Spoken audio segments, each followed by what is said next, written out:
The cashier's voice was sharp enough to cut through the quiet pharmacy hum. "Your total is $300. He froze, calloused fingers tightening around a worn wallet that held barely 40. Behind him, his daughter coughed softly, and in that instant, the world felt like it might collapse. Before we dive in, leave a comment below and tell us where in the world you're watching from, and don't forget to hit that subscribe button, because tomorrow's story will absolutely blow your mind." The register beeped, and the number flashed on the screen like a verdict. $300.47. Daniel Rhodes stared at it longer than he should have, like maybe if he willed it hard enough, the numbers might rearrange themselves into something survivable. They didn't. They never did. His throat tightened. The world around him shrank to the glowing green digits and the shallow, uneven rhythm of his daughter's breath just behind him. He fumbled for his wallet, hands rough from years of warehouse shifts, the skin cracked along his knuckles. He knew what was inside before he opened it. 2 20s folded thin from use. A wrinkled 5. A scatter of coins that clinked like mockery. He counted it anyway, pretending for Emma's sake, pretending for his own, that the outcome might change. It didn't. The clerk smacked her gum, glanced at him like she'd seen this show 100 times before. "That's 347 cents, sir." Her voice carried the sharpness of someone who had long ago lost patience with stories like his. Is there a discount program? Insurance override? Something?" His voice cracked on the last word, the sound of a man who hated asking but loved his daughter too much not to. The clerk didn't bother hiding her sigh. She tapped her nails against the counter. "No coverage, no deal. You can pay or leave it." Behind him, the line shuffled forward, bodies shifting with restless irritation. A man coughed loudly. A woman muttered something about people wasting time.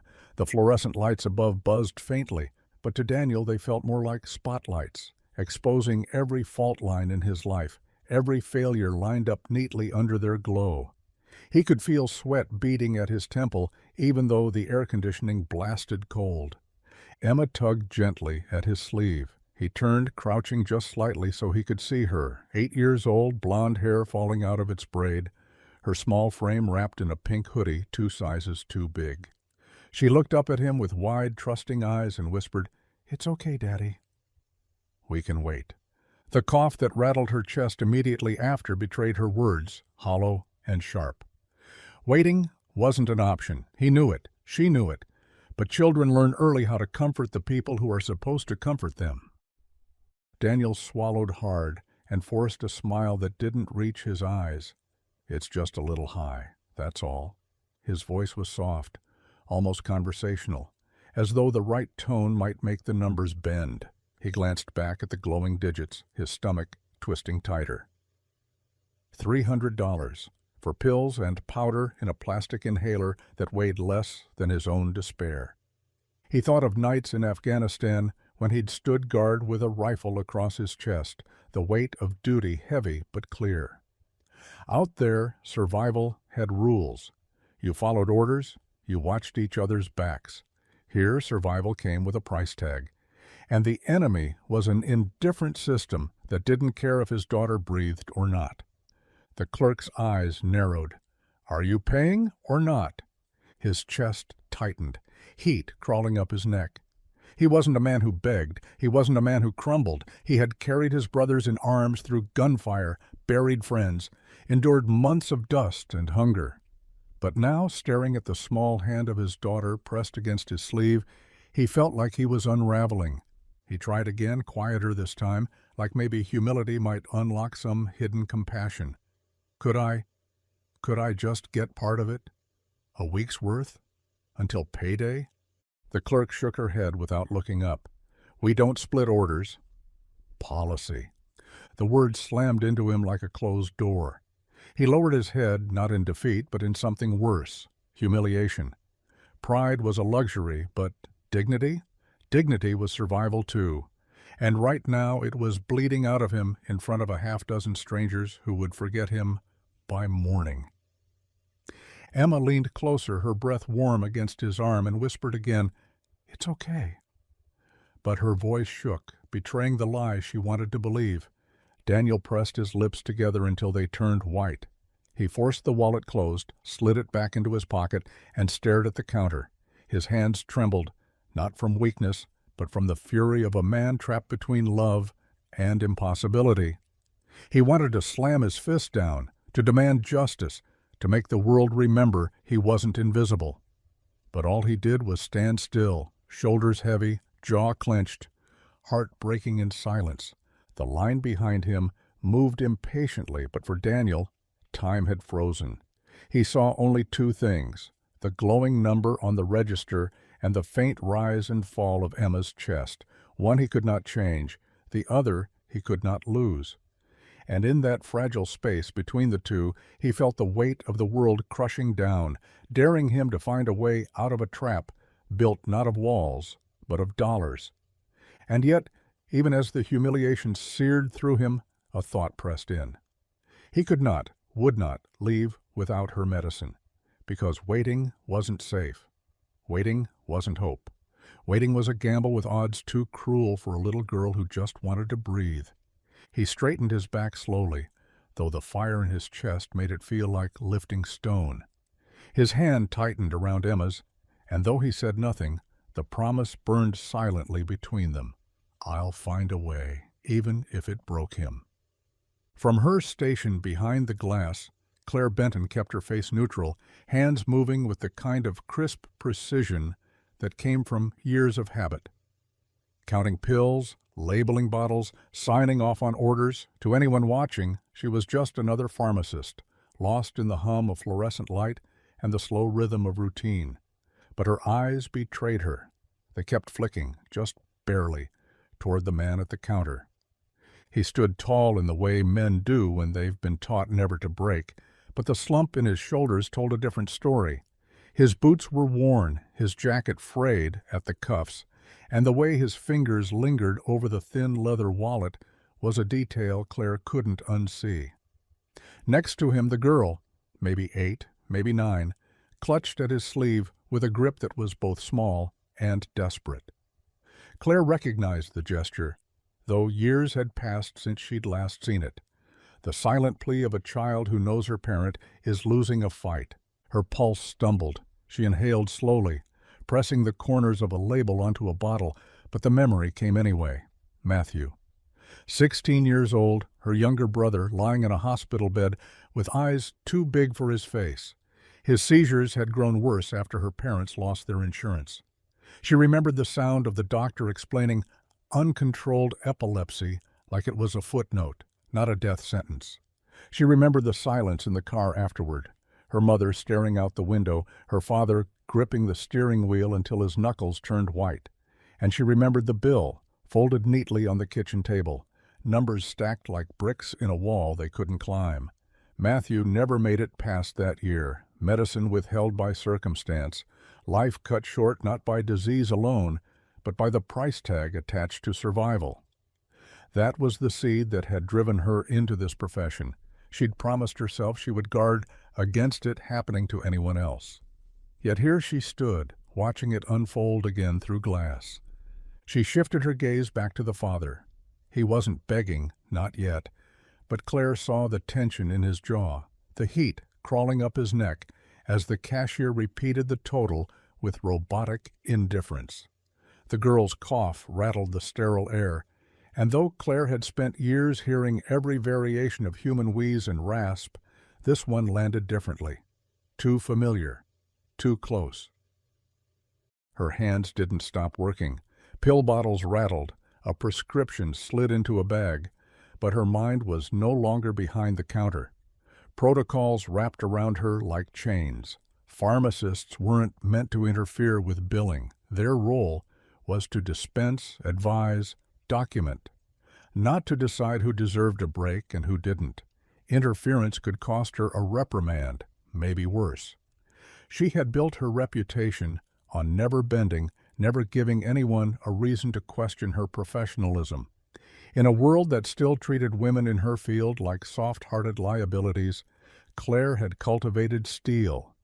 But even steel bends under enough pressure. Her gaze drifted back again, unwilling. The man murmured something, discount, insurance, anything, and the cashier brushed him aside like lint on a sleeve. Claire's stomach tightened. The girl tugged at his arm, whispering words meant to ease the blow, words far too heavy for someone so small. The father's hand shook as he closed the wallet. Claire knew that tremor. She'd seen it in her father's hands after Matthew's last seizure, the way rage and helplessness fought each other until all that remained was trembling.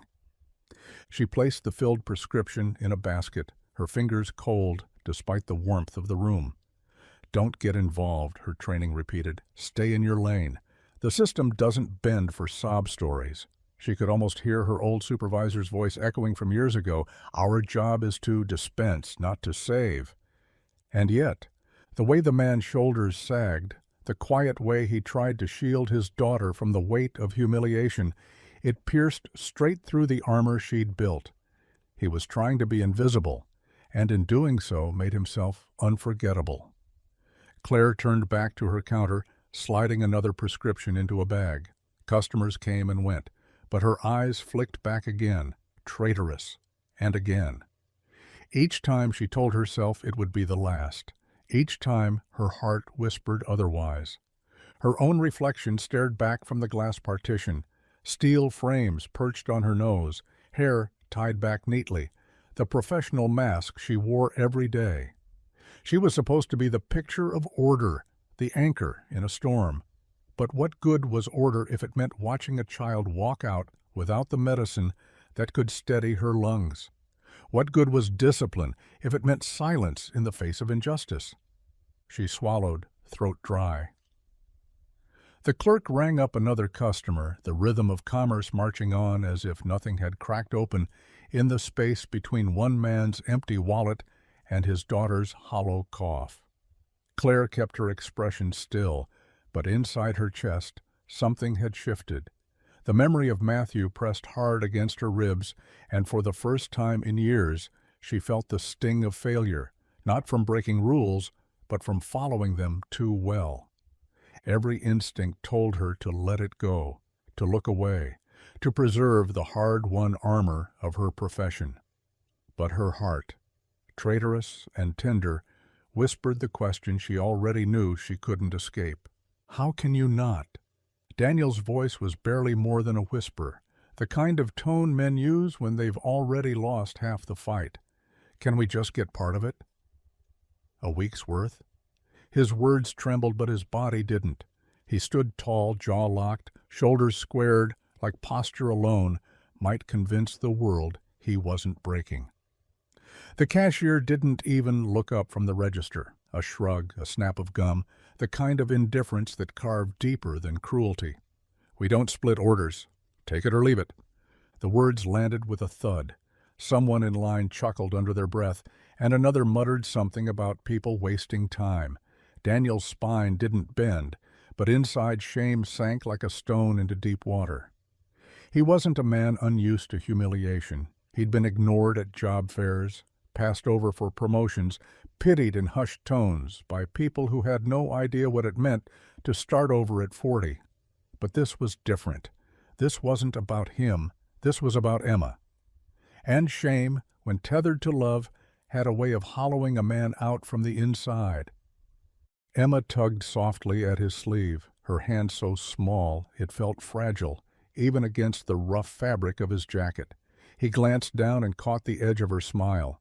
Brave, practiced, far too old for her 8 years. "It's okay, Daddy," she whispered, though her chest rattled as if to prove the lie.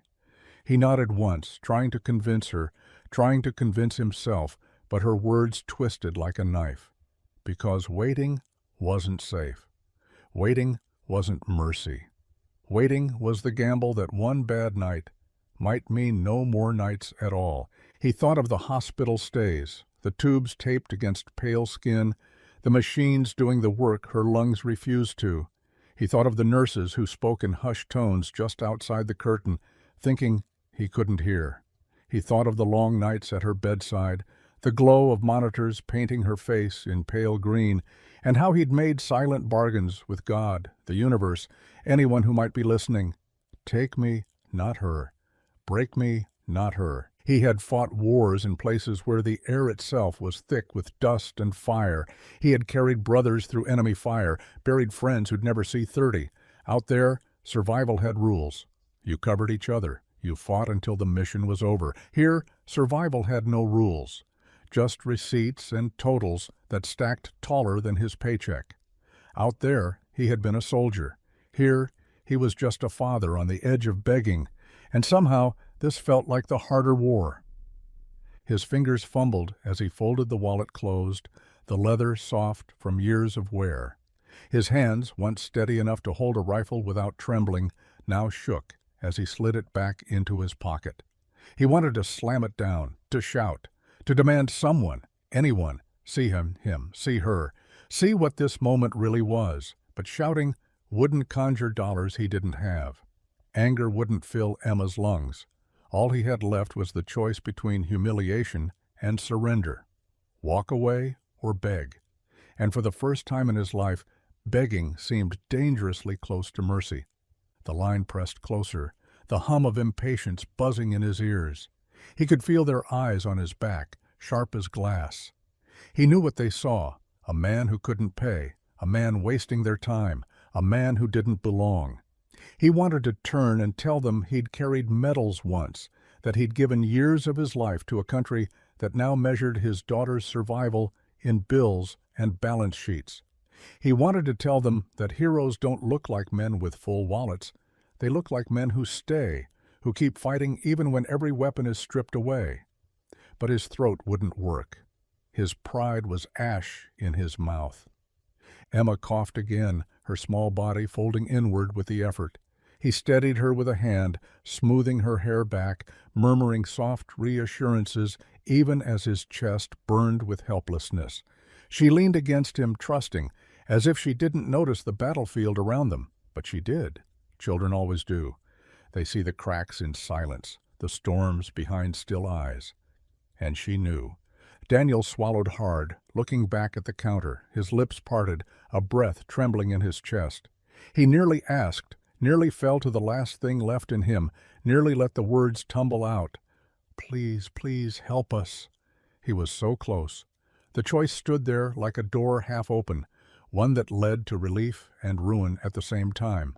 Pride on one side, Emma's breath on the other. And though he hadn't spoken yet, though the words sat lodged like stones in his throat, the plea already filled the room. It hung in the air between him and the clerk, between him and the stranger shifting impatiently in line. It lived in the way his shoulders sagged, in the way his hand lingered at his daughter's back, in the way his eyes stayed locked on the bag of medicine he couldn't reach. It was a prayer without sound, a soldier's last stand fought not with weapons, but with silence. And as the moment stretched, his chest rose and fell with a breath that tasted like surrender. He nearly begged. God help him, he nearly did. The single word seemed to slice the air in half. Wait. It wasn't loud, but it carried. Enough to make Daniel stop mid-step, enough to still the clerk's restless tapping, enough to hush the faint mutters from the line behind him. He turned his head slightly, unsure if he'd imagined it, but Emma tugged at his sleeve, eyes wide. The voice had come from behind the counter, not from the gum-snapping clerk, but from deeper within the pharmacy. Clare Benton emerged, white coat pristine, a clipboard still tucked under her arm, like she'd been on her way to do something far more important than this. Yet her steps carried her toward him, measured but certain. She moved with the calm authority of someone who was used to being obeyed without question, and for a second Daniel felt the strangest sensation, like a rope being thrown across a chasm just as he was about to fall. She stopped in front of him, the beige walls and buzzing lights framing her like some stark painting. "Let me see the prescription," she said evenly, her tone neither harsh nor soft, just unarguable. The clerk rolled his eyes, muttering something about policy and interference, but Clare didn't so much as glance at him. Her gaze was steady, fixed on Daniel. It was the kind of look that saw more than a piece of paper or a total on a register.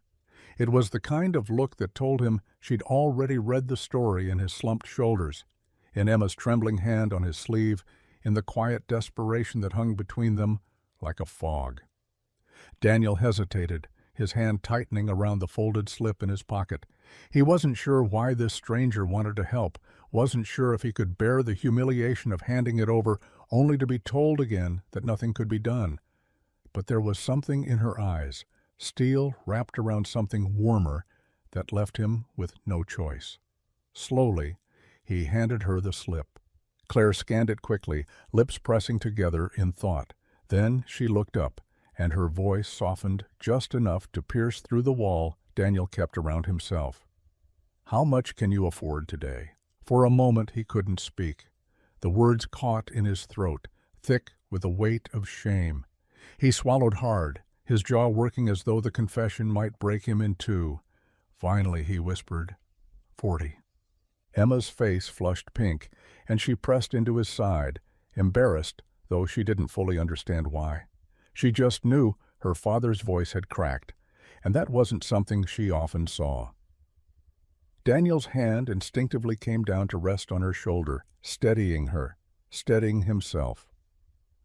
Claire nodded slowly, no judgment in her expression, only calculation. In her mind, numbers and options began rearranging themselves like puzzle pieces. She thought of discount cards tucked in drawers, of samples tucked on shelves, of the rigid rules she was supposed to follow, and the gaping cracks she'd learned how to slip through. Her pulse quickened. To the room, it looked like she was simply doing her job, another professional in a lab coat reviewing a slip of paper. To the people in line, maybe it looked like a delay, another obstacle between them and whatever errands they were rushing through. But to Daniel, standing there with $40 and a daughter whose breath rattled like broken glass, she didn't look like procedure. She looked like rescue in human form. The clerk gave a sharp laugh, derisive. "What's the point? He can't cover even a fraction." He turned back to the register, already dismissing them. Claire's head snapped toward him, her voice calm, but edged with something colder than Daniel expected. "I didn't ask for your opinion. Process what he has." The clerk blinked, caught off guard, then muttered under his breath. Daniel felt his stomach knot. He wasn't used to anyone taking his side in these kinds of moments. He wasn't used to anyone stepping into the quiet battles he fought daily, the ones that didn't earn medals or applause, just exhaustion. He stared at Claire, searching her face for the catch, for the inevitable condition or pitying sigh. Instead, she simply met his gaze with unwavering steadiness, like this was the most natural thing in the world. Emma peeked up at her too, her small eyes filled with a tentative kind of hope she rarely let show in public. She didn't know what was happening, not really, but she knew the difference between someone who looked away and someone who didn't. Daniel's lips parted, the beginnings of protest rising. I can't let you." But Claire's slight shake of the head silenced him. "You're not letting me," she said firmly, voice just above a whisper. "I'm choosing." The words landed heavy, simple, undeniable. For Daniel, who had spent years feeling as though choice was the one thing life had stolen from him, it felt like a door cracking open in a room that had been sealed too long. He blinked hard, looking down at Emma, then back at Claire. And though pride burned in his chest like fire, another truth began to rise above it. Sometimes survival meant letting someone else stand beside you in the fight. Claire handed the slip back to him, her expression unreadable, but her eyes holding something he hadn't expected. Recognition. Not pity, not charity, but recognition. As if she'd known a different version of this moment herself, long before tonight. And in that stillness, under sterile lights and impatient whispers, Daniel realized this wasn't just about medicine anymore. This was about breath, about dignity, about the quiet ways strangers sometimes become the only lifelines left. He tightened his grip on Emma's shoulder, the weight of her trust anchoring him, and for the first time all evening he felt the smallest thread of relief. They weren't alone in this after all. Behind the counter stretched a world of rules most customers never thought about. Layers of policy, liability, corporate red tape stacked higher than the shelves of pill bottles behind the glass. Clare had memorized them all, recited them once during training as if they were scripture. No overrides without approval, no undocumented discounts, no personal interference in payment. Her entire career had been built on following those rules, a fortress of professionalism she'd never allowed herself to step outside of. And yet here she was, pulse pounding in her ears, about to step right over the line. "I'll take care of it," she said, her voice even, measured, almost clinical. But inside something rattled loose. The clerk blinked, then laughed under his breath like he'd misheard her. "What?" Clare didn't flinch. "Process what he can pay. The rest goes under my account." The sentence fell into the air like a dropped glass, sharp enough to make everyone around pause. Gasps rippled down the line. A man in a suit raised his eyebrows. A mother with a stroller muttered, "Can she even do that?" Daniel stiffened immediately, shaking his head as if to ward off the humiliation of her generosity. "I can't let you—" His words tumbled out, low and rough, more instinct than reason. His pride was scar tissue, and this offer sliced straight through it. "You're not letting me," Clare interrupted, her tone suddenly firm, the kind of voice that left no room for negotiation. "I'm choosing." Something in her gaze silenced him, a strange mixture of command and compassion. She turned back toward the register, pulled her card from her coat pocket, and without hesitation swiped it through. The screen blinked, beeped, and then yielded to her override code. The clerk frowned, uncertain whether to push back, but the machine had already approved the transaction. A plastic bag crinkled, bottles rattled as they slid inside. And just like that, a battle Daniel had been losing for years was briefly, miraculously won. Clare pushed the bag across the counter. "Here." Daniel's hands shook as he reached for it. He had carried rifles steadier than this, carried friends across sand and fire, but this small bag of medicine felt heavier than all of it. He swallowed hard, his throat dry, as though speaking might shatter the fragile bridge that had been built between them. Emma's fingers brushed against the bag before he could lift it fully. Her eyes lit up with a relief too pure to fake. She looked up at Clare, her voice barely above a whisper. "Thank you." The simplicity of it nearly undid them all. Clare smiled faintly, though her stomach churned. On the outside she was calm, efficient, untouchable. But inside she could feel the tremor of what she'd just done. She knew the protocols, knew the reports the clerk would file, knew the kind of reprimand that might already be waiting for her. What she had done wasn't just a small kindness. It was an act of defiance against the system that signed her paychecks. She had just lit a fuse, and the fire was already crawling toward the powder. Daniel opened his mouth, searching for words, but none would come. Gratitude and shame twisted together, each fighting for space in his chest. His eyes glistened, though he willed them not to. He cleared his throat, lowered his gaze, and whispered, "I'll pay you back." Clare shook her head once, short and certain. "No, pay it forward." The phrase hung between them, too large to hold, too fragile to dismiss. Emma clutched the bag against her chest as though it were treasure, while Daniel stood rooted, the weight of the moment pressing down, until he wasn't sure if he wanted to collapse or salute her.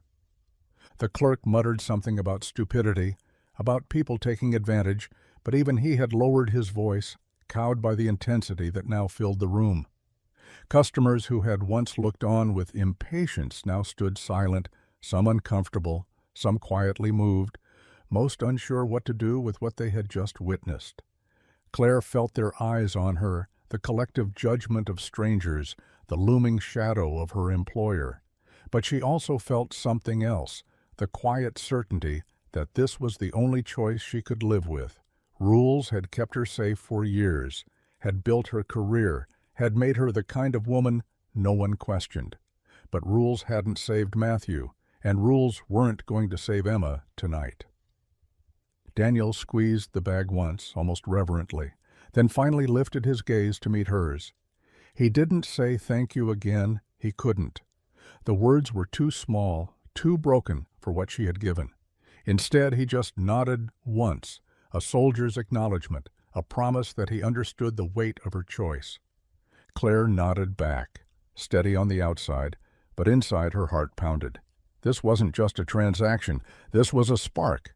And she knew, with the certainty of someone who had once lost too much, that sparks had a way of setting everything around them ablaze.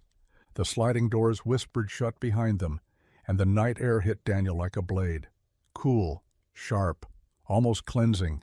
He breathed it in, steadying himself, though his chest felt tight with something heavier than exhaustion. The fluorescent hum of the pharmacy gave way to the hush of a nearly empty parking lot. A single street lamp buzzed above, spilling pale light over cracked pavement. He crouched down in front of Emma, the way he always did after hard moments, trying to shrink the world so it was only the two of them. Her hoodie slipped off one shoulder, and he pulled it back up gently before unzipping the white pharmacy bag. The inhaler sat inside, small and ordinary-looking, yet worth more than all the coins jangling uselessly in his pocket. "Let's check it," he murmured, his voice low and careful, as if the act itself was sacred. He showed her how the cap clicked off, how to hold it steady, even though she already knew. It was ritual now, a routine they both understood. Still, he needed to see it in her hands, needed to know she was safe for tonight at least. Emma raised it, pressed it once, and the soft hiss of medicine filled the air. Relief spread across her face almost instantly. She breathed easier, shoulders loosening as the tightness in her chest began to fade. Daniel let out a long exhale he hadn't realized he was holding. Safe, for now. When he stood, his knees popped, a reminder of years spent in boots, not sneakers, carrying weight that left scars no one could see. He turned and found Clare stepping through the automatic doors, her white coat traded for a simple shoulder bag, her stride purposeful, yet unhurried. The contrast of seeing her outside, no counter, no glass between them, felt strange, like glimpsing someone out of uniform, revealed in a different light. "You didn't have to—" Daniel began, voice rough with the mix of gratitude and discomfort. "I did," she interrupted. Not unkindly, but with the same firmness she'd carried inside.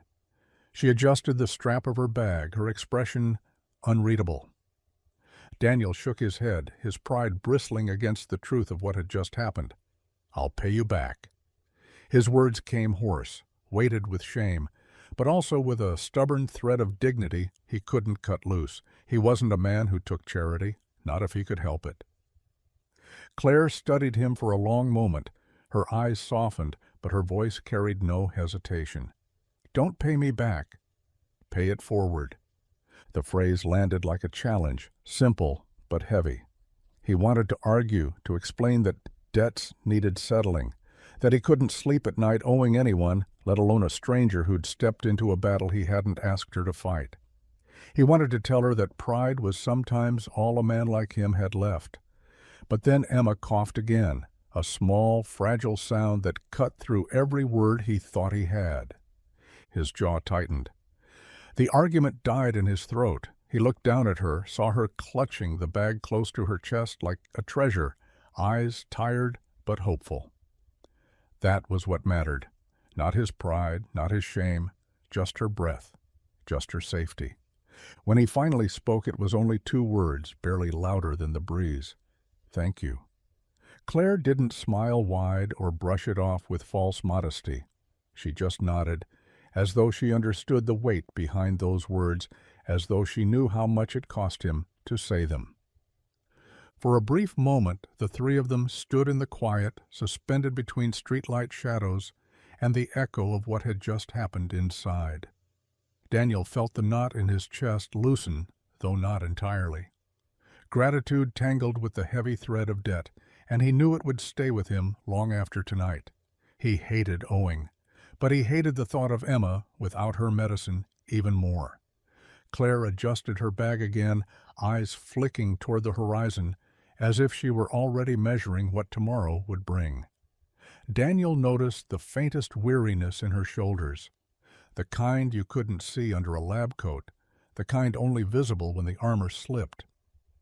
He wondered briefly what ghosts pushed her to make choices like this, what memories she carried that would risk rules and reprimands for a stranger and his child. Emma tugged on his sleeve, breaking the silence. "Daddy, can we go home now?" Her voice was small, but steadier than before. "Yeah, kiddo," he murmured, brushing her braid back from her cheek. He looked at Clare one last time, the street lamp glow catching the edges of her steel-framed glasses. "I don't forget things like this," he said. "Not a promise, not quite a warning. Just truth." "I know," she replied quietly. Then she turned, walking toward her car without another word, leaving him with the echo of her choice and the medicine that might carry his daughter safely into morning. Daniel lifted Emma into the truck, buckled her in carefully, then sat behind the wheel with his hands pressed against the steering wheel, the silence pressing in. Pride still stung, debt still weighed heavy, but underneath it all was something he hadn't felt in a long time, the faint flicker of hope that maybe they weren't as alone in this fight as he thought. The warehouse floor rattled with the same rhythm it always did, forklifts humming, metal clanging, the dull chorus of boots dragging across concrete, but Daniel moved through it like a ghost. He stacked boxes, scanned labels, answered when spoken to, but his mind wasn't there. Every time he lifted his head, he saw her, the pharmacist. The way her voice had cut through the silence, the way she hadn't hesitated, the way her card had slid through the machine like it was the simplest thing in the world. It played on repeat in his mind, not just the act, but the defiance. Nobody did that. Not for him, not for Emma. He replayed it until it almost felt like a dream, but the inhaler in Emma's backpack was proof it had been real. His co-workers noticed the difference. "You good, Rhodes?" one asked, pausing by a station, a half-smirk on his face. Daniel grunted something non-committal and went back to work. Quieter than usual, heavier somehow, like a man walking with weights chained to his ankles. They figured it was overtime, maybe bills piling up again. They didn't know what it felt like to stand at a register and feel both pride and dignity snap like twigs. They didn't know the strange, uncomfortable burden of someone else stepping in where he couldn't. While Daniel wrestled with silence on the warehouse floor, the pharmacy buzzed with a different kind of noise, whispers. The clerk who had stood at the register the night before wasted no time recounting the scene, exaggerating the details for effect. She just swiped her card like she owned the place. Covered the guy's meds, full price. Against policy. By mid-morning, two techs leaned together in the break room, murmuring about what they'd heard. By 11, the story had traveled down the line of shifts, filtered through gossip, until it took on the sharp edge of scandal. By noon, it was no longer rumor. It was fact in the eyes of management. Clare sat in her office with the blinds half closed, pretending to read through patient files, but every tick of the clock tightened the noose she felt around her neck. She knew how this place worked. Rules weren't just guidelines. They were scripture. Policy didn't bend for stories no matter how human, no matter how urgent. And she had broken it in plain view. Her stomach twisted as she imagined the report the clerk had already filed, the way it would make her look on paper, impulsive, unprofessional, a liability, the kind of description that could undo years of careful control. She thought of her spotless record, of the countless times she had swallowed her own instincts and followed the book. She thought of the hours she had spent proving herself, a woman in a field where mistakes weren't forgiven, where compassion was often equated with weakness. And yet, she hadn't even hesitated. Not last night. Not when she saw his shoulders slump and the little girl press her face into his side. Did she regret it? Number. Not for a second, but regret and consequence weren't the same thing.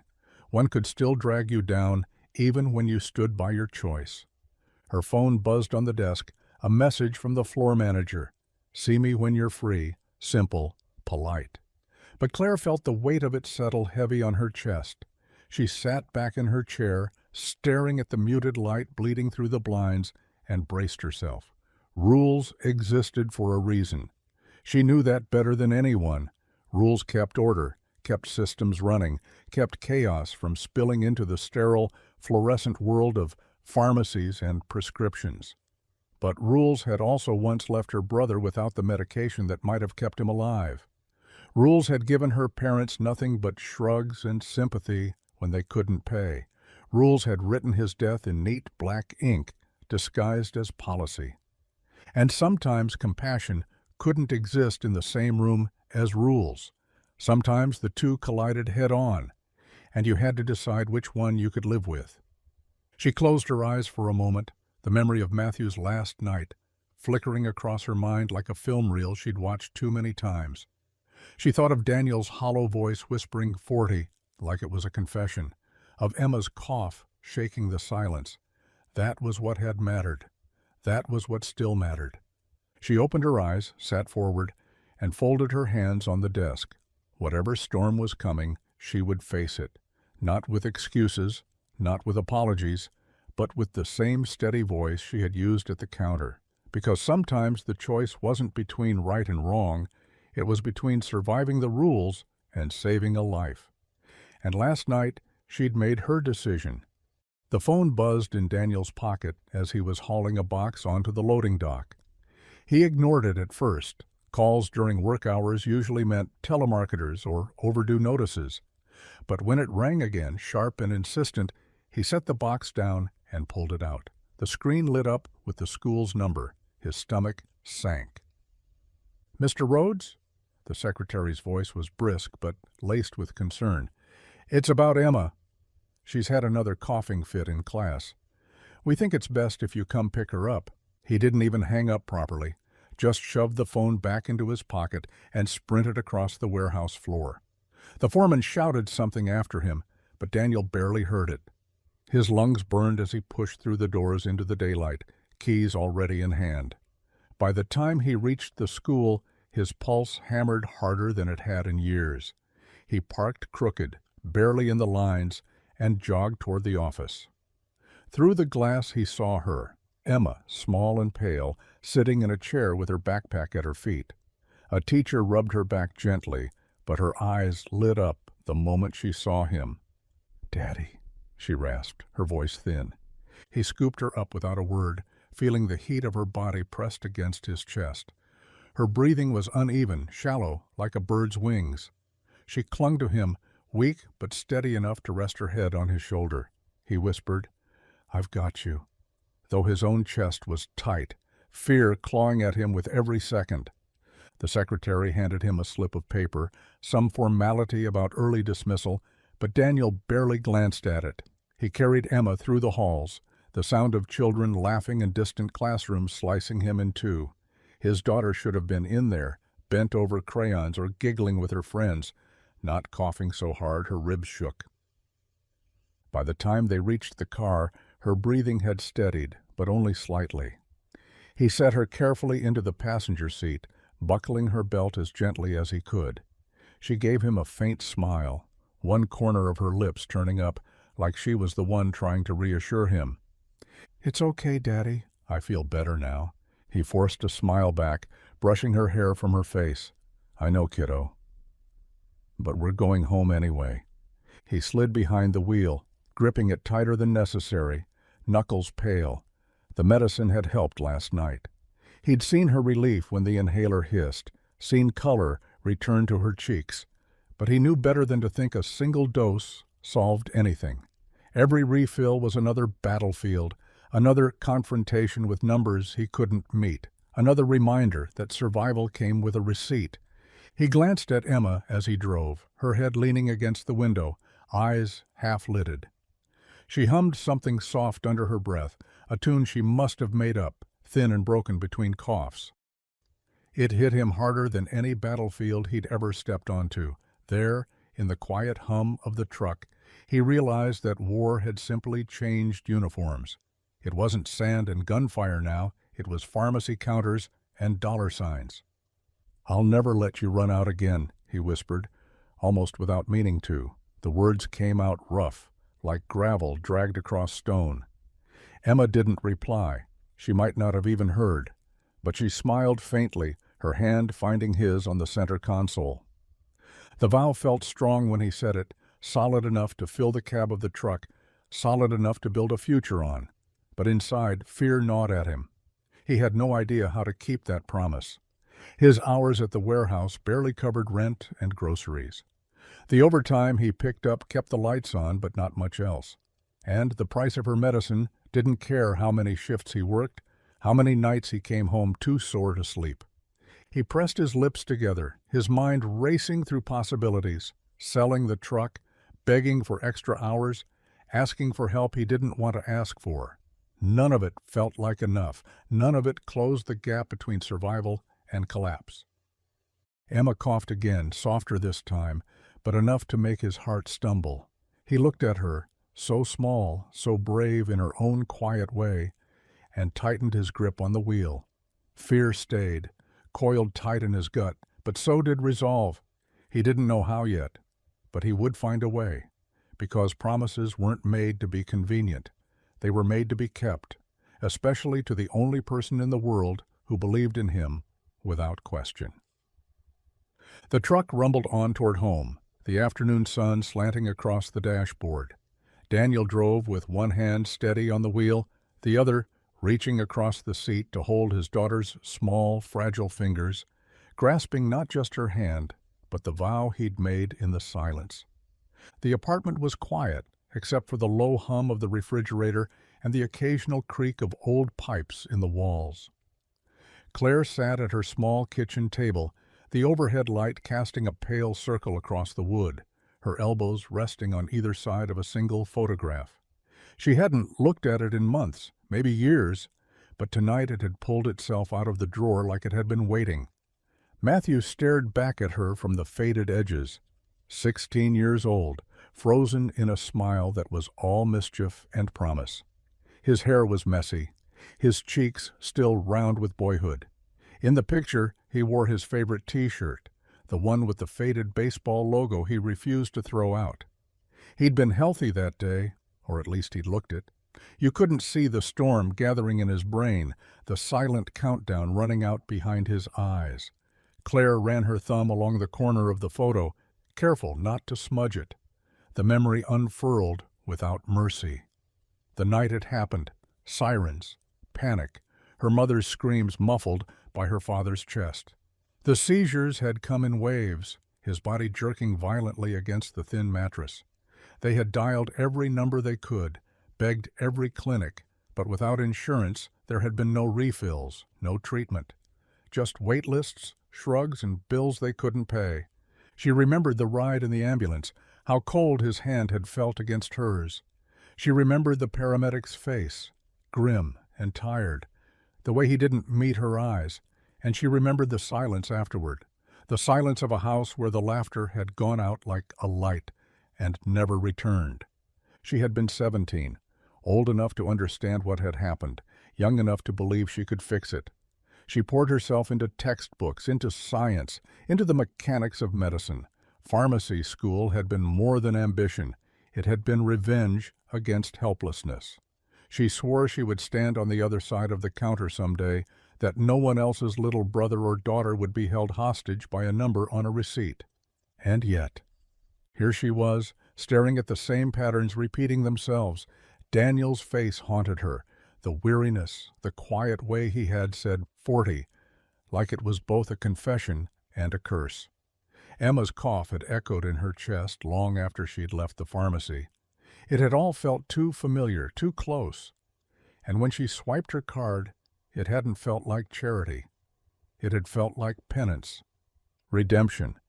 That was the word that kept circling in her mind. Covering Daniel's cost wasn't generosity. It was redemption for every time she hadn't been able to save Matthew, for every time she'd stood on the other side of glass and watched helplessness harden into grief. But redemption always came with consequences. She knew the whispers had already begun. The clerk would have reported her by now, eager to climb his way up by pointing out her insubordination. Management would call her in, cite the pages of policy she had violated. She could lose her position, her reputation, everything she'd built on discipline and control. She tipped her head back, staring at the ceiling, the weight of it pressing down. Was it worth it? Was a single inhaler, a single night of easier breathing, worth everything she might lose? Her mind tried to play devil's advocate, listing every reason she should have stayed quiet, every argument about rules being there for fairness and order. But her heart didn't budge. She could still see Daniel's hands trembling as he took the bag, could still hear Emma's soft, "Thank you." That sound had mattered more than the approval of any manager, more than the sterile protection of policy. She leaned forward again, pressing her palms flat on the table, her eyes locked on Matthew's. "I couldn't save you," she whispered. The words caught in her throat, but she pushed them out anyway. "But maybe I can save someone else." It was the same vow she had made years ago, but tonight it felt raw, renewed. She had broken the rules, yes. She had crossed a line that could cost her, but for the first time in a long time, she felt like she had lived up to the promise she'd made at 17. Her phone buzzed on the counter, a message from her manager. "Meeting, tomorrow morning, first thing." Claire closed her eyes, exhaling slowly. The tightening noose had arrived.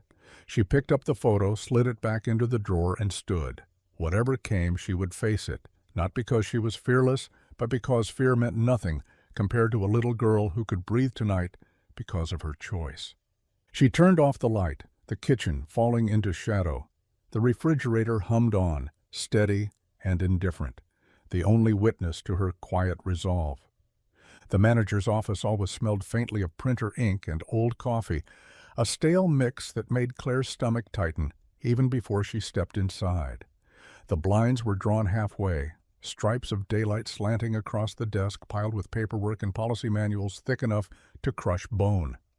Mr. Hanley sat behind it, a man whose face seemed permanently carved into lines of disapproval, his tie knotted too tight, as if he was trying to strangle himself into authority. "Sit," he said without looking up.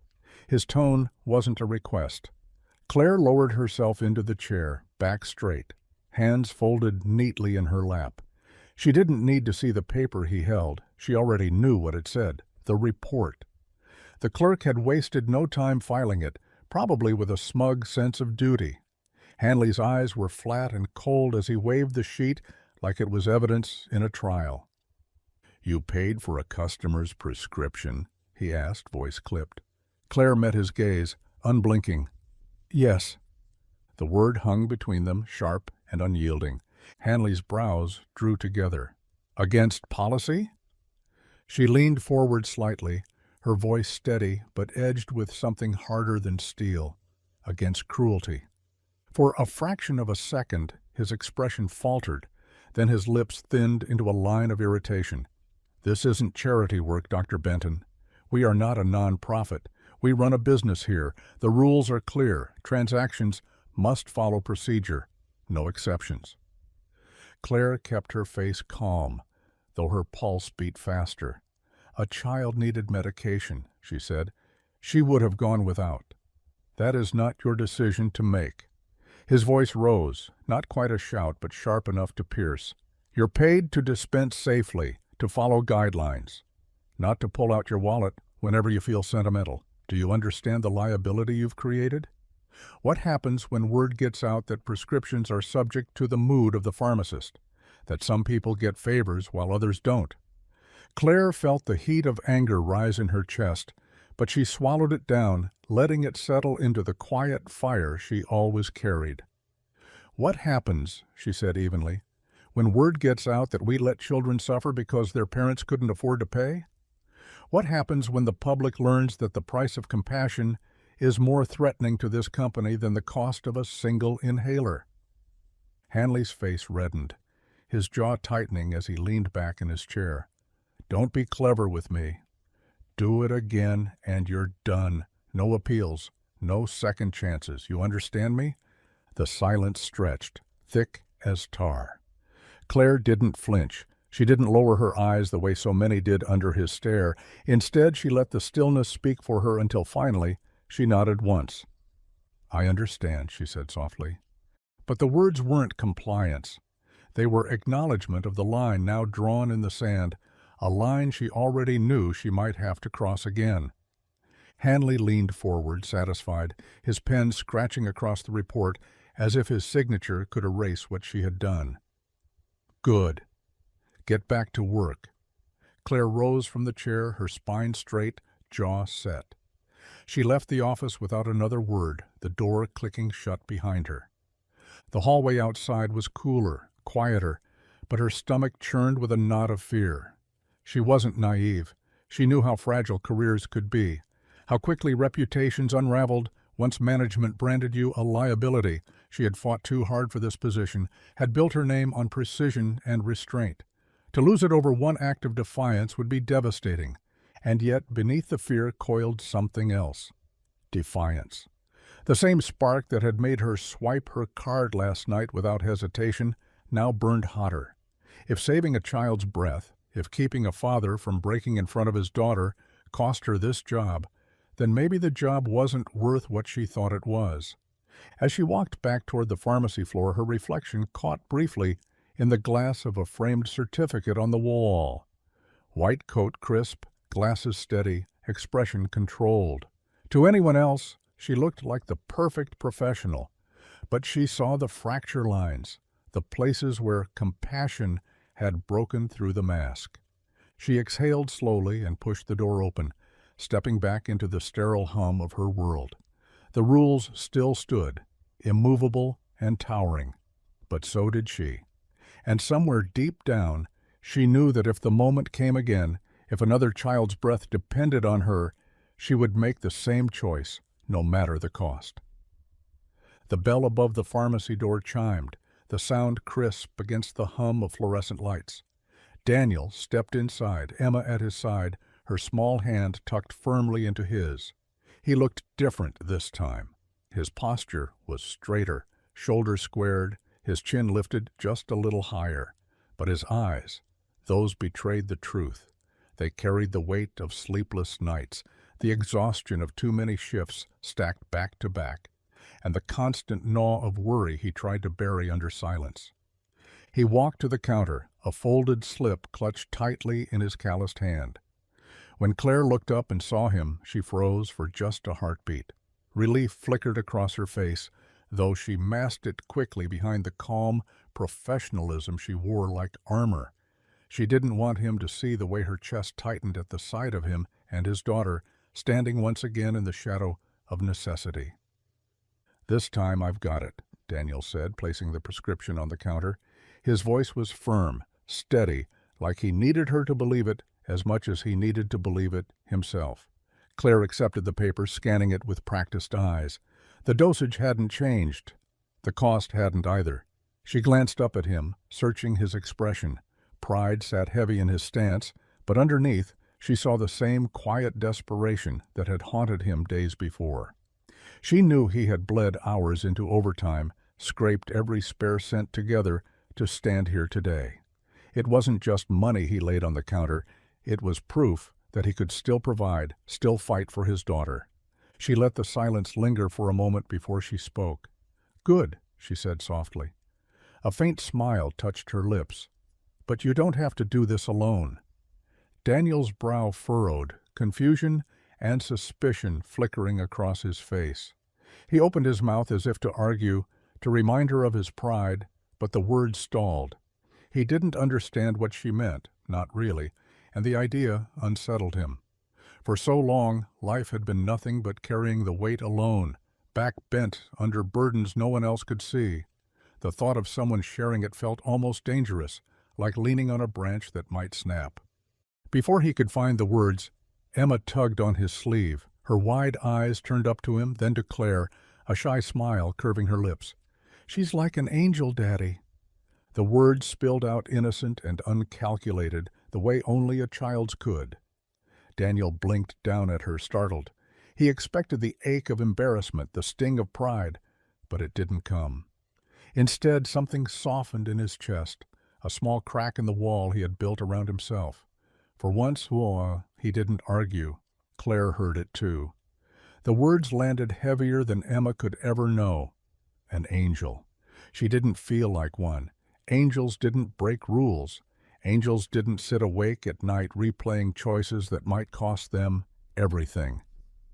But to Emma, she wasn't a pharmacist with a target on her back. She was simply the woman who had made breathing easier when the world refused to. Claire busied her hands with the process, sliding the prescription into the system, printing labels. But her mind wasn't on the motions. It was on Daniel's silence, on Emma's soft grip around his hand. On the way, pride and gratitude warred across his face. She wanted to tell him she understood, that she knew what it felt like to fight and still feel like you were always losing. She wanted to tell him why she had stepped in that night, why she couldn't stand back and watch history repeat itself. But she didn't. Not yet. Instead, she slid the bag across the counter when it was ready. Daniel picked it up carefully, as if the small weight of medicine was both fragile and holy. He nodded once, the gesture heavy with meaning. "Thank you." Claire returned the nod, her faint smile steady. "You're welcome." Emma squeezed his hand tighter, her little face glowing with trust. Daniel glanced at her, then back at Claire, and for the first time he didn't feel the sting of shame alongside the gratitude. He still carried debt in his bones, still felt the burden of every dollar spent, every hour worked. But for a moment, just a moment, it didn't feel like he was carrying it entirely alone. As they turned to leave, the bell above the door chimed again. The world outside waited, bills, hours, exhaustion, and fear. But in that fleeting instant, the memory of Emma's whisper lingered between them all, a fragile truth Daniel couldn't deny. She's like an angel, and for once he believed his daughter might be right. The letter came folded crisp, tucked into a plain white envelope with the company's logo stamped in the corner.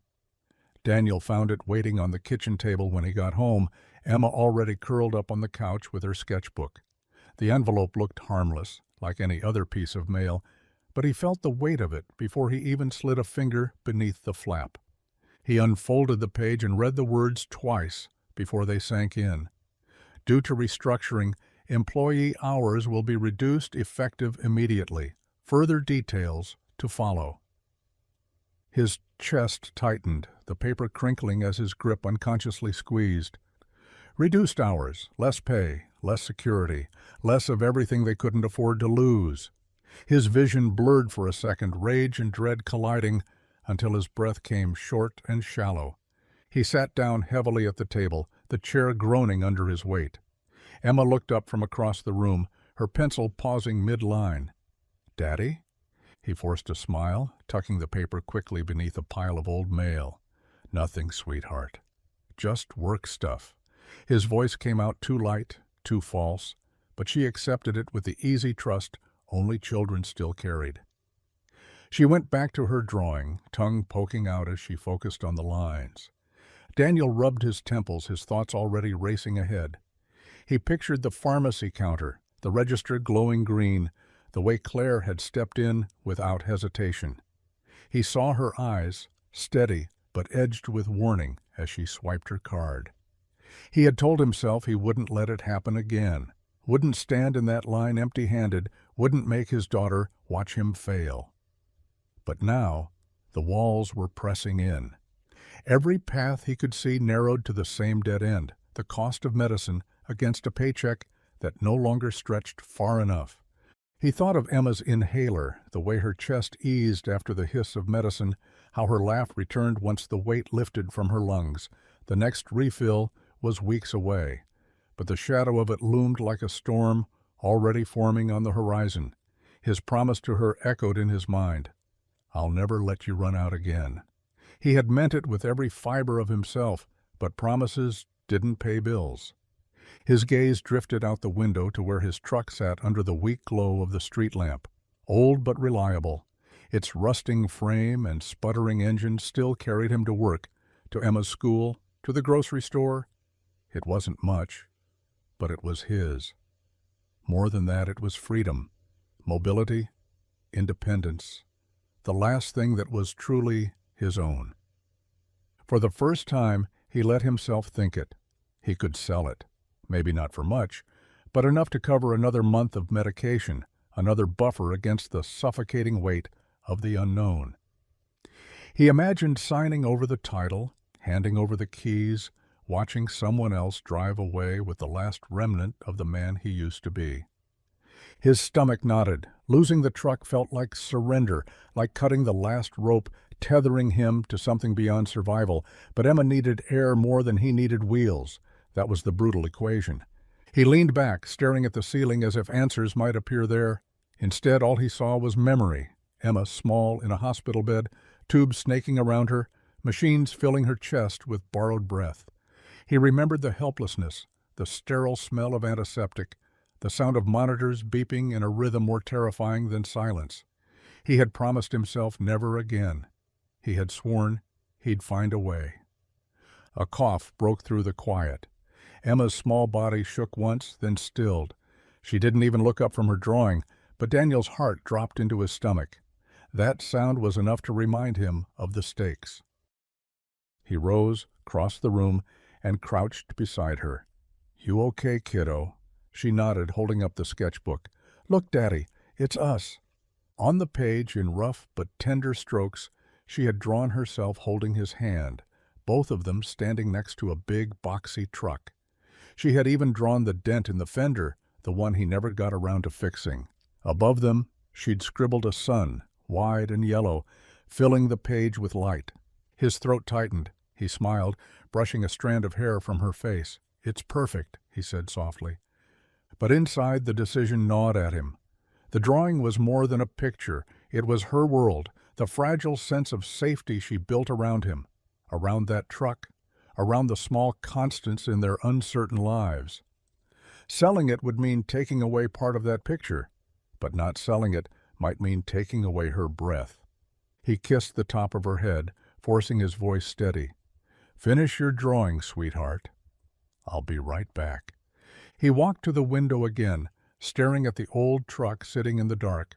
For the first time, he didn't see freedom. He saw currency, and as much as it tore at him, he knew deep down he was already halfway to letting it go.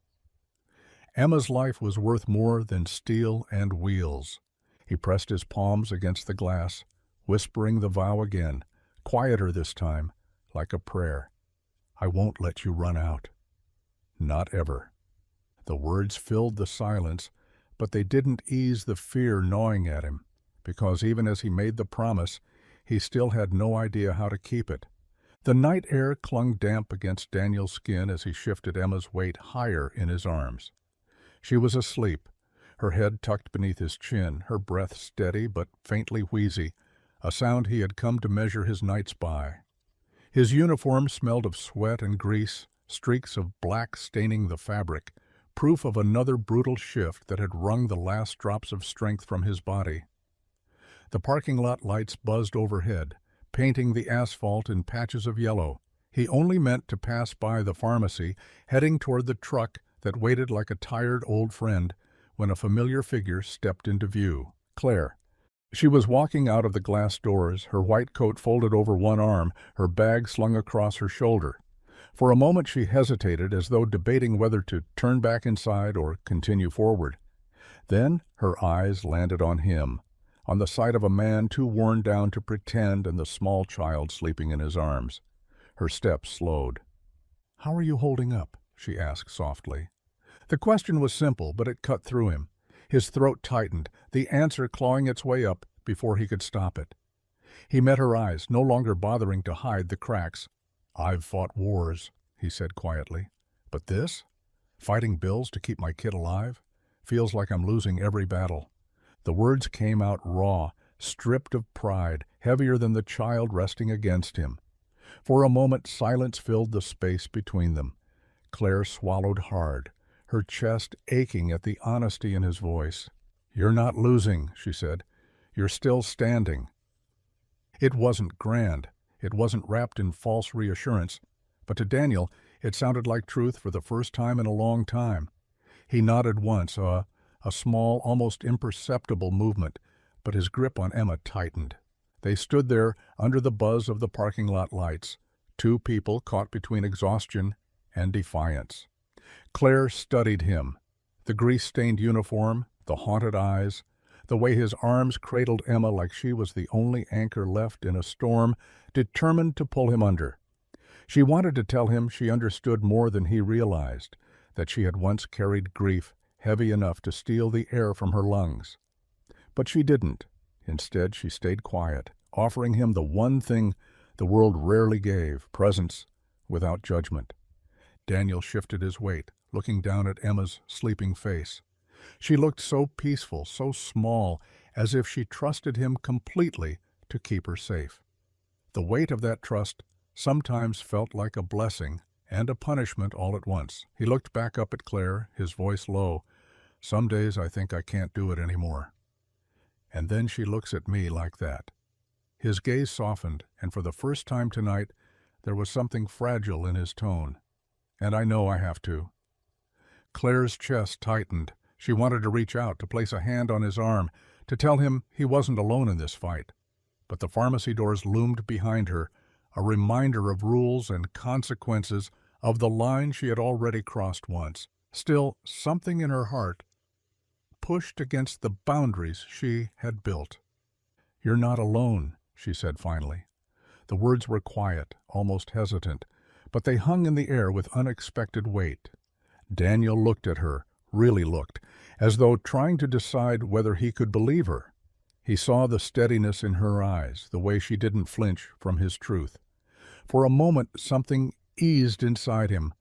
Emma stirred in his arms, murmuring softly in her sleep. He adjusted her again, brushing a strand of hair from her face. Claire's gaze followed the gesture, and she felt the ache of recognition. She had once watched her own brother like that, wishing she could shoulder his pain. The sound of a car door slamming in the distance broke the moment. Daniel cleared his throat, shifting his stance. "I should get her home." Clare nodded, though she lingered, not quite ready to let the moment pass. "Take care of yourself," she said. He gave a tired half-smile, one corner of his mouth turning up. "Trying." As he turned to walk toward the truck, she watched him go, the figure of a father carrying more than his body should bear, but refusing to set it down. For the first time in years, Clare felt her resolve sharpen, not out of duty, not out of rules, but out of something deeper. Compassion tethered her to this man and his child in ways she didn't yet understand. Daniel opened the truck door and eased Emma onto the seat, careful not to wake her. He glanced back once, meeting Clare's eyes across the lot. No words passed between them, but the silence was enough. A soldier's nod, a promise unspoken. When the engine coughed to life and the truck pulled away, Clare stood under the humming light, her heart heavy but steady. He thought he was losing every battle, but to her the very act of carrying on, of holding his daughter close and refusing to quit, was proof he was still winning in the only way that mattered. The attack came without warning. One moment Emma was curled on the couch with her sketchbook, her pencil moving in small, deliberate strokes, and the next she was coughing so violently that the lines smeared across the page. Daniel was beside her in an instant, his chest tightening as he reached for the inhaler on the coffee table. He shook it once, pressed down, and nothing came. He tried again, only a faint hiss of empty air. His stomach dropped. Emma's eyes widened, the panic clear, even as she struggled to breathe. Her small hands clutched at his shirt, fingers trembling. "Daddy!" The word broke apart into another fit of coughing. "It's okay, sweetheart. I've got you." His voice shook as he scooped her up, her body too light in his arms. He grabbed his keys with one hand, holding her against him with the other, and bolted out the door. The truck's engine coughed awake, headlights slicing through the dark, but Daniel barely registered anything beyond the ragged sound of her breath. Every red light was an enemy. Every slow driver in front of him felt like a wall between Emma and air. He whispered to her the whole way, fragments of promises, desperate prayers, anything to keep her awake. "Stay with me, Em, just a little longer. You're okay. You're okay." His own lungs felt tight, as though he were suffocating alongside her. By the time they reached the ER, his shirt was damp with sweat, his arms shaking from holding her so close. He barreled through the sliding doors, shouting for help. Nurses rushed forward, peeling Emma from his arms, their calm efficiency both a relief and a fresh knife in his chest. He stood frozen as they fitted the mask over her face, as the hiss of oxygen filled the room, as machines beeped steadily in counterpoint to her shallow breaths. Minutes stretched like hours. Daniel's hands wouldn't stop trembling, his heart pounding so hard it hurt. He replayed the empty inhaler again and again in his mind, the way it had felt useless in his grip, the way Emma's eyes had pleaded with him.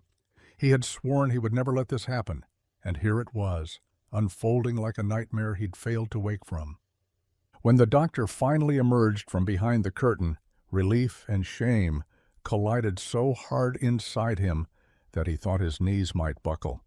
"She's stable now," the doctor said, his tone clinical but not unkind. "But you must keep her medications consistent. This isn't optional." Daniel could only nod, his throat too tight to speak. Shame boiled inside him, hotter than any reprimand. He wanted to explain, to tell the doctor that he wasn't careless, that every penny he had went into keeping her alive, that sometimes the math simply didn't add up. But the words stayed lodged in his chest. To them, he was just another father who had let his little girl run out of what she needed most. He sat beside her bed once they allowed him in, his elbows on his knees, head bowed. Emma looked so small under the thin hospital blanket, her face pale, lips chapped. She stirred, eyes fluttering open. "Daddy?" "I'm here," he said quickly, reaching for her hand. "I'm not going anywhere." She gave him a faint smile, then drifted back into sleep, her breath still uneven, but no longer frantic. Daniel pressed his forehead to her hand, the weight of failure pressing hard against his back. He would sell the truck. He would work 3 jobs if he had to. Anything. He couldn't sit here again, not like this.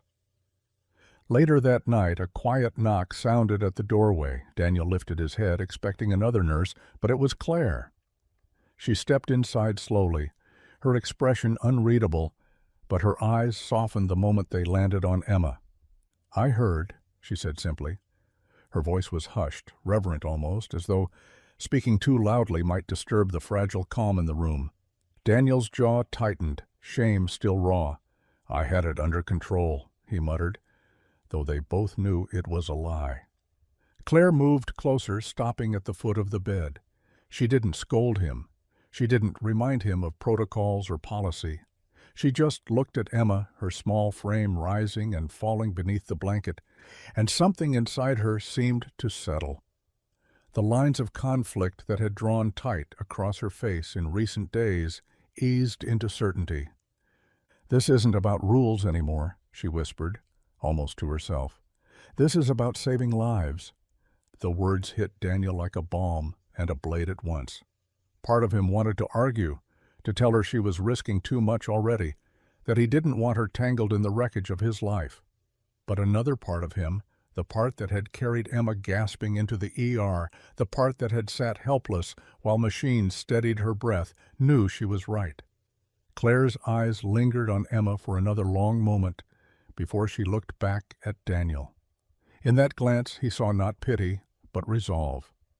And for the first time since the inhaler had run dry, he felt the faint flicker of something he hadn't dared hold on to in a long time: hope. Clare rose before dawn, the city still quiet. Her apartment bathed in the thin gray of early morning. She sat at her desk with a cup of coffee cooling beside her, the steam long since faded, her fingers resting on the keyboard. The words had poured out of her in the hours before, pages of data, lines of reasoning, arguments stitched together from years of seeing the same desperate faces at her counter.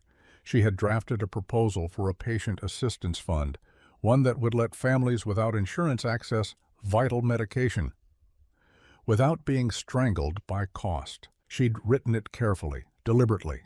No names, no mention of Daniel or Emma, but the truth of them lived in every sentence. She included her brother's story in more clinical terms, buried beneath statistics and citations, the consequences of untreated conditions, the preventable deaths, the ripple effects of poverty. She lined the pages with numbers because she knew that was the only language her corporate office understood. If compassion wouldn't sway them, maybe the cold calculus of lives lost and hospital bills ballooned would. When she hit send, a strange calm settled over her. She wasn't naive enough to expect applause, but some part of her hoped they would see reason, hoped someone in an office far away might recognize that rules didn't heal people, medicine did. She sat back, rubbing her temples, the glow of the screen reflecting against her glasses. The reply came faster than she expected. By mid-morning, her inbox pinged, the subject line crisp and sterile. Proposal review. She clicked, scanning quickly. Not viable, not profitable, not approved. The words were blunt, efficient, as though they had been copied and pasted from a template. There was no acknowledgement of the statistics she'd gathered, no recognition of the stories buried between the lines. Just 3 sentences, a dismissal dressed in professionalism. Claire's jaw tightened as she leaned back in her chair, the email still glowing on the screen.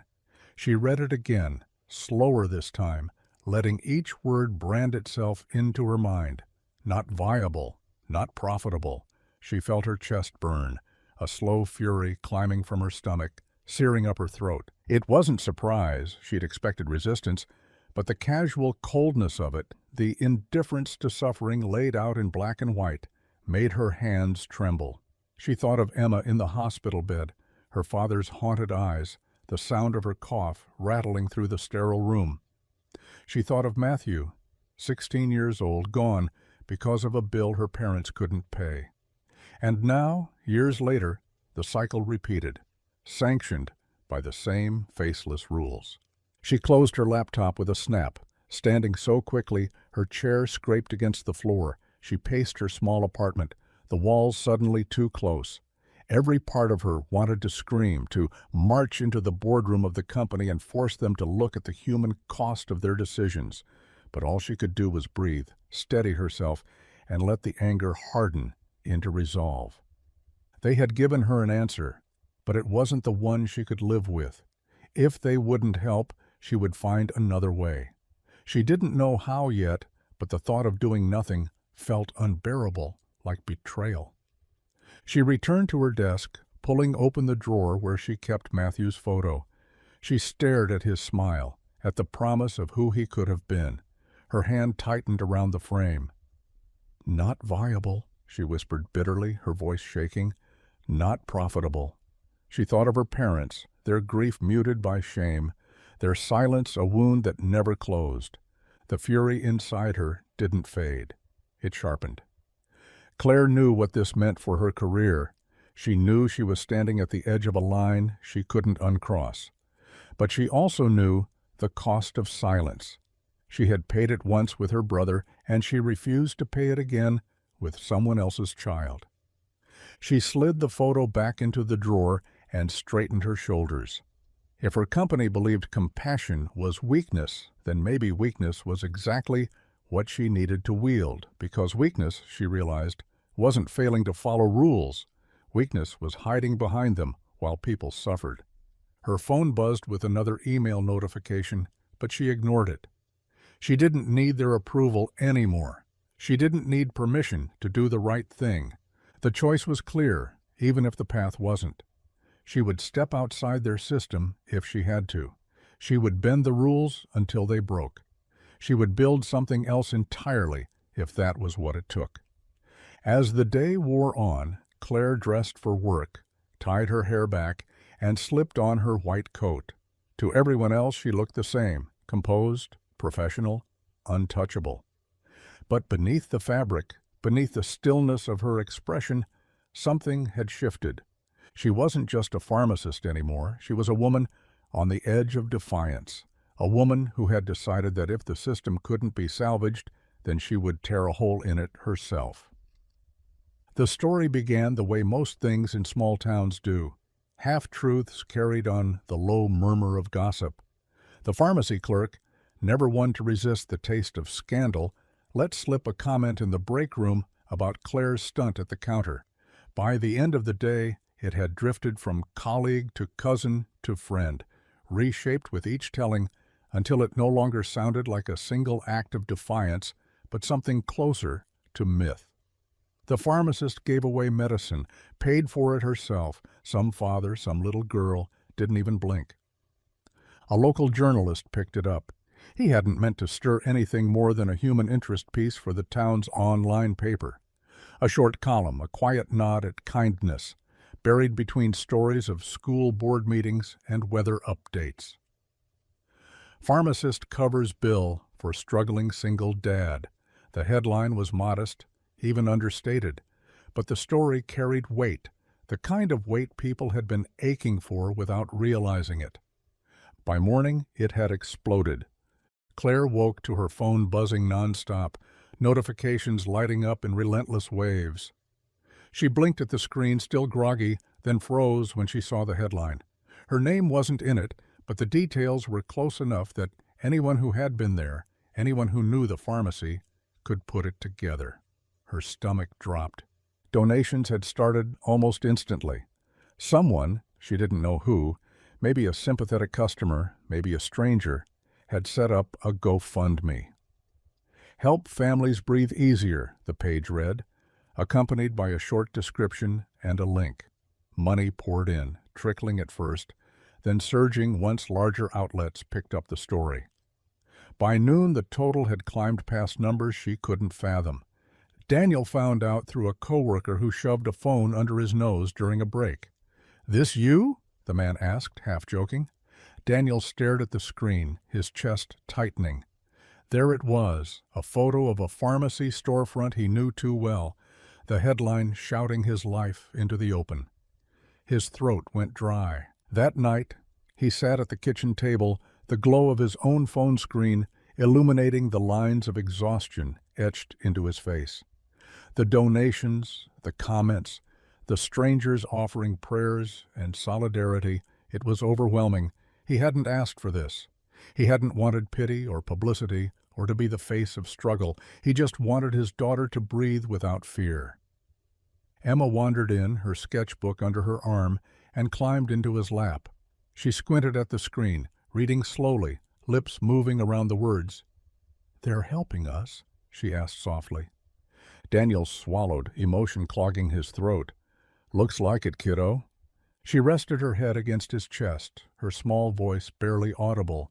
"Then we can breathe easier now, right?" Her words cut through the noise, through the storm of shame and pride and disbelief. They landed in the center of him, quiet and steady, anchoring him to the truth. He wrapped his arms around her, holding her close. "Yeah," he whispered, pressing a kiss to the top of her head. "We can." Across town, Claire sat rigid at her desk, scrolling through the flood of articles and comments. She should have felt relief. She should have felt pride that the world had rallied behind the idea of compassion. But all she felt was fury. Fury that her privacy had been stolen, that what she had done quietly, privately, had been torn open and broadcast like spectacle. She thought of Matthew, of the vow she had made all those years ago, and how sacred it had felt. She hadn't done this for attention. She hadn't done it to be labeled a saint or a hero. She had done it because a little girl needed to breathe. Now her name, though not printed, was on too many lips. Her act dissected by strangers who didn't know her brother's face, who didn't know what it cost her to swipe her card. She slammed the laptop shut, pressing her palms against her eyes, trying to steady the fire inside her. But then, later that night, she thought of Emma's small cough, of the way her voice had broken in gratitude at the counter. She pictured her safe at home now, clutching her inhaler, her father able to exhale for the first time in months. Maybe exposure wasn't always the enemy. Maybe it was the cost of change. Claire stood at the window, looking out at the darkened street below. The town had turned her defiance into a story. The internet had turned it into a movement. And somewhere out there, a little girl had whispered, "We can breathe easier now." For the first time that day, Claire let herself breathe easier too. It happened faster than she imagined. One moment Claire was still balancing her shifts, her white coat crisp, her hair pulled neatly back as though nothing had changed. The next, She was sitting across from her manager with a termination letter in his hand, his voice clipped and efficient, as if this was just another item on his checklist. They didn't couch it in kindness. They didn't thank her for her years of service, for her spotless record, her precision. They cited policy, liability, public image. They told her she had crossed a line and made herself a risk. The decision was unavoidable. When she walked out of the pharmacy for the last time, coat folded over her arm, the headlines were already waiting. Local news had seized on the story, amplifying it until her name, once tucked safely behind prescriptions and counters, now blazed across headlines. Pharmacist fired after covering prescription for struggling family. National outlets picked it up, hungry for outrage and inspiration all at once. Some praised her as a hero. Others dissected her decision as reckless. Commentators debated her ethics while she stood in her small kitchen staring at her hands, the ones that had swiped her own card without hesitation. By the weekend, protests formed outside the pharmacy. Small at first, neighbors with hand-painted signs, parents holding their children's hands, strangers chanting her name as if it belonged to them now. Compassion isn't against policy, one sign read. Another, let people breathe. Clare watched from a distance, heart torn between gratitude and grief. She had wanted to help quietly, one child at a time. Now her defiance had turned into a movement, and she wasn't sure if she belonged to it or if it belonged to her. On the fourth evening after her dismissal, there was a knock at her door. She hesitated before opening it, already weary from cameras and questions, from reporters who refused to leave her alone. But when she pulled the door back, it wasn't a journalist. It was Daniel. He stood there in his worn jacket, exhaustion etched into every line of his face. His daughter's small hand tucked firmly in his. Emma clutched a piece of paper against her chest, edges smudged with crayon. Her eyes lit up when she saw Clare. Daniel cleared his throat, his voice hoarse. You lost your job because of us. The words hung heavy between them. He couldn't disguise the guilt that clung to him, the shame of being the cause of her undoing. His shoulders sagged with it, as if he were carrying the weight of two battles now, his own and hers. But Clare shook her head, her gaze steady.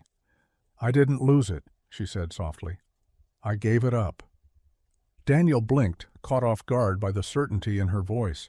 His lips parted, but no words came. Emma, still clutching the paper, stepped forward and held it out. It was a bouquet, drawn in bright colors, each flower crooked but full of life. Red, yellow, blue blossoms, stems that curled into one another, her small handprints faint where she'd leaned too close with the crayons. Above it she had scrawled, in letters uneven but bold, Thank you for helping me breathe. Clare felt her throat tighten, her eyes sting. She crouched, accepting the paper as if it were as fragile as glass. Emma didn't hesitate. She wrapped her arms around Clare's neck, small and fierce, her voice muffled against the curve of her shoulder. Thank you, she whispered again, softer this time, as though the words themselves were sacred. Clare held her, the weight of the child's gratitude more grounding than any paycheck, any title. In that moment she knew she hadn't lost it all. She had gained something the pharmacy could never measure, something no corporate office could quantify. A little girl could breathe tonight. A father had one less battle to fight alone. When Emma pulled back, Daniel finally found his voice. I don't know how to fix this, he said quietly. I can't give you back your job.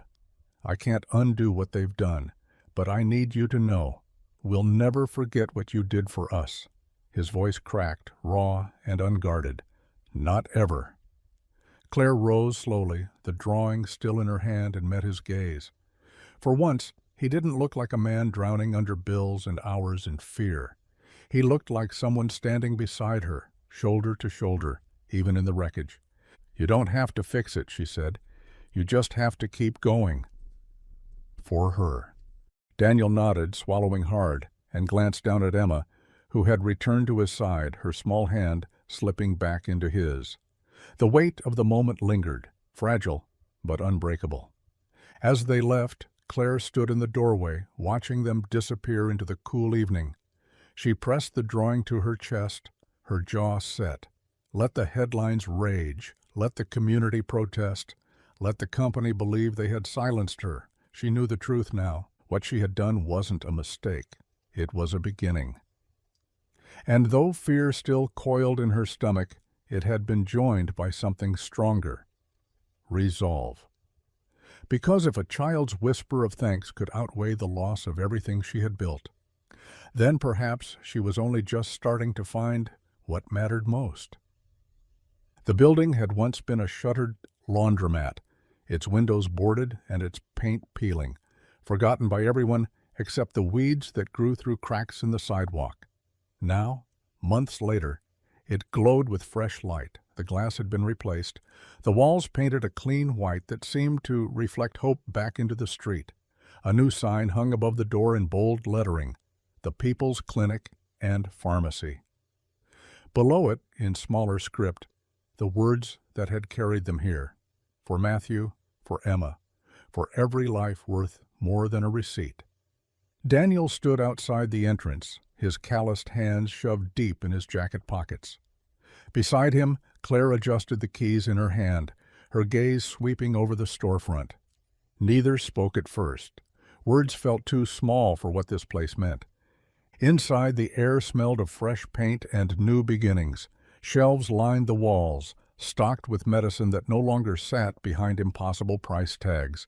The lights were bright but soft, avoiding the harsh glare of corporate chains. The space felt different, less like a business and more like a sanctuary. Emma was the first to break the silence. She darted past them, her sneakers squeaking across the new tile. She twirled down the aisle, her laughter echoing off the walls, free and unguarded. For Daniel, that sound was everything. The music of survival, the proof that they had made it to a place where fear didn't live in every breath she took. Daniel's job here wasn't glamorous. He tightened bolts, fixed leaks, changed filters, and kept the space running. But every nail he drove, every pipe he patched, felt like building something holy. He wasn't just maintaining a building, he was protecting a promise. Claire moved with the calm assurance of someone who had finally stepped into the role she was meant to fill. Her white coat still carried weight, but it no longer felt like armor. She greeted patients by name, her staff echoing her belief that compassion came before profit. Behind the counter, no one asked, "Can you afford this?" Instead, they asked, "How can we help you breathe easier?" For Daniel, watching her was like watching defiance turned into grace. She had lost her old job, her reputation in corporate circles, but what she had built here outshone all of it. The community had rallied, donations pouring in after her firing, volunteers offering time, tradespeople helping renovate the space. Outrage had become fuel, and that fuel had become this place, this shelter. Emma tugged on a shelf, giggling when it wobbled slightly. Daniel moved to steady it, but Claire was already there, crouching beside her, laughing softly. Emma looked up at her and whispered, "This place feels safe." Claire smoothed a hand over the girl's hair. "That's the point." Daniel lingered a step behind them, his throat tight. Gratitude etched itself into every line of his face, every breath he took in this place. He thought of the first night he had stood at that pharmacy counter, wallet thin, pride thinner, his daughter's cough rattling through his bones. He thought of Claire's voice cutting through the silence, her defiance sparking everything that had followed. He stepped closer, his voice low, rough with emotion. "You didn't just save my daughter," he whispered. "You saved me." Claire turned toward him, her eyes wet but steady. She shook her head gently. "No," she said, her voice soft, a smile breaking through. She glanced down at Emma, who was now sketching in the corner, her crayons scattered like bright confetti. "She saved us!" Daniel followed her gaze, and for the first time he let the words settle without argument. Maybe it was true. Maybe Emma's small hand tugging at his sleeve, her whispered, "It's okay, Daddy," her stubborn will to keep breathing, that had been the spark that lit both of them. The three of them stood together in the glow of the new space, not a family by blood, but by something stronger. The shelves stood stocked, the lights hummed steady. The walls carried the weight of names etched into a plaque that bore witness to what they had lost and what they had built. For the first time in years, Daniel didn't feel like he was fighting a war alone. For the first time in years, Claire didn't feel like she was trapped in a system that measured worth in dollars instead of lives. And for the first time in her young life, Emma felt like the world had a place where her breath didn't cost more than her father could give. Outside, the streetlights flickered on, washing the storefront in gold. Inside, laughter, quiet conversation, and the soft crinkle of pill bottles filled the air. It was ordinary, and it was everything. Daniel reached out, his hand brushing against Claire's. She didn't pull away. They stood there in the stillness, watching Emma skip between the aisles, and for the first time, both of them believed it. This wasn't just survival anymore. This was living. This was home. If this story moved you, take a moment to share it with someone who could use a reminder that hope is still alive in the quiet corners of our world. Drop a comment below. Where are you watching from? And don't forget to subscribe so you don't miss the next story that just might change your day or your heart.